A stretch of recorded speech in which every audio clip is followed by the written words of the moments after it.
Hello friends, good morning. कैसे हैं आप सभी? Welcome back to my YouTube channel study with Kittu Rao. So आज काफ़ी टाइम हो गया, काफ़ी दिन बाद मैं वीडियो अपलोड कर रही हूँ क्योंकि लगभग 2 महीने हो गए कोई ना ही मैंने वीडियो बनाई, ना ही कभी बुक हाथ में ली। मन ही नहीं करता। एक्चुअली हमारे घर में बहुत बड़ा हादसा हो गया जो कभी हमने सोचा भी नहीं था। जो घर के हमारे पूरी फैमिली के मेन सदस्य लीडर थे, उन्हीं की डेथ हो गई।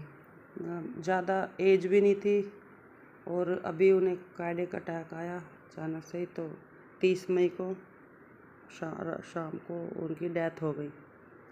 पूरा घर एकदम से उनके जाने के बाद सब कुछ, पूरी घर की दुनिया से ही बदल गई हमारे। डिस्ट्रॉय जैसे सब कुछ डिस्ट्रॉय हो गया, पूरी दुनिया में सब कुछ बर्बाद हो गया। ऐसा हो गया हमारे साथ क्योंकि वही पूरे घर को संभालने वाले थे, लीडर थे पूरे घर के। वैसे सबसे छोटे थे, मेरे चाचा जी थे, छोटे थे सबसे। 5 भाई हैं, वो सबसे छोटे थे। बट क्वालिटी उनमें ऐसी थी एकदम, मतलब सारे भाई उन्हीं का कहना मानते थे सब कुछ। लेकिन भगवान जी ने ऐसा कर दिया इतनी जल्दी से, मतलब उन्हें अपने पास बुला लिया। सपने में भी कभी सोचा भी नहीं था। उस दिन की तो बात याद करके आज भी मन कांपने लगता है बहुत ज़्यादा। लेकिन जीवन की भी यही सच्चाई है दोस्तों कि अगर जो आया है हमें जाना तो है, लेकिन अगर सही उम्र पे जाएं तो ज़्यादा अच्छा लगता है। अगर बच्चों की शादी हो जाए, थोड़ा 60-65 साल का इंसान होकर चला जाए तो इतना ज़्यादा कोई ख़ास किसी को फ़र्क नहीं पड़ता। मतलब पड़ता है लेकिन अकॉर्डिंगली कम पड़ता है। अभी कम एज में इंसान चला जाएगा तो एकदम से घर में तो बहुत बुरा हाल ही हो गया। जैसे चाची हैं, अभी मेरी चाची के बच्चे हैं, वो शादी भी नहीं हुई अभी किसी की, सब गंवा रहे हैं। फिर भी इतने दिन हो गए, मतलब पढ़ाई भी नहीं किया, कुछ भी मन ही नहीं करता। लेकिन जो हो गया हो तो गया, खैर नहीं होना चाहिए था। लेकिन अगर ज़िंदगी की सच्चाई है, इससे हमें डरना नहीं है, सामना तो करना पड़ेगा, फेस करना पड़ेगा। प्रॉब्लम्स जो आई हैं उनसे बाहर उभरने में टाइम लगेगा, इतनी जल्दी नहीं उभरा जाता। बट धीरे धीरे सब कुछ करना पड़ेगा, आगे भी बढ़ना पड़ेगा, है ना। अगर हम एक बात को भी पकड़ के पूरी लाइफ नहीं बैठ सकते, क्योंकि आगे की लाइफ भी हमें व्यतीत करनी है। और बच्चे हैं, बच्चों को भी ध्यान रखना है, थोड़ा अपनी फैमिली पे भी ध्यान देना है।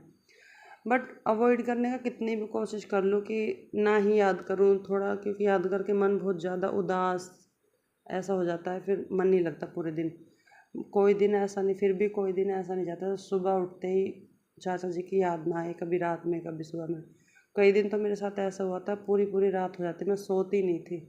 बहुत मुश्किल से जाकर मुझे सोने की हैबिट लगी, वरना पूरी रात में ऐसी जगी रहती थी, लेटी रहती थी बट जगी रहती थी, नींद ही नहीं आती थी। अब करना क्या है लाइफ में, देखो चाची है, उनके लिए सोचेंगे कुछ यार, और क्या। और आप सब बताइए कैसे हैं आप? यहाँ पे मैं बच्चों को लंच करा रही हूँ, किट्टू स्कूल से आ गया है और क्यांश भी जगी हुई है। वैसे तो सोती नहीं है, दिन में पूरा दिन ही जगी रहती है। शाम को थोड़ी बहुत देर सोएगी, थोड़ी सी भी किसी ने आवाज़ करी तुरंत जग जाती है। और किट्टू के पापा भी आ चुके हैं, ये कर रहे हैं किट्टू, और ये कन्नू इसका कज़न ब्रदर है किट्टू का, ये पूजा कर रहे हैं पापा जी के साथ। इनकी पूजा नहीं, डांस विद पूजा। सो मिलते हैं दोस्तों नेक्स्ट वीडियो में। और कल किट्टू का प्रोजेक्ट वगैरह सबमिट होना है, तो उसके लिए भी हमें कुछ तैयारियां करनी है, उनका प्रोजेक्ट बनाने हैं। देखिए रात में 12:15 हुए हैं और यहाँ पे प्रीति भी हमारे साथ उनका किट्टू कन्नू का प्रोजेक्ट बनाने में हेल्प कर रही है। और क्यांश तो सो गई और मैं इधर अपनी पढ़ाई कर रही हूँ। वैसे मन तो करता नहीं है पढ़ाई का, बट करना तो है, सच्चाई है, सच्चाई से हम भाग नहीं सकते, इसको साथ रख के ही हमें चलना पड़ेगा। सो थैंक यू दोस्तों, थैंक यू। कमेंट में बताइए कैसे हैं आप सब, और क्या कर रहे हैं, पढ़ाई कैसी चल रही है, आप लोगों की तैयारी कैसी चल रही है। ये देखिए मैं आपको अपने चाचा जी की पिक दिखाती हूँ, ये देखिए मेरे चाचा जी। Thank you.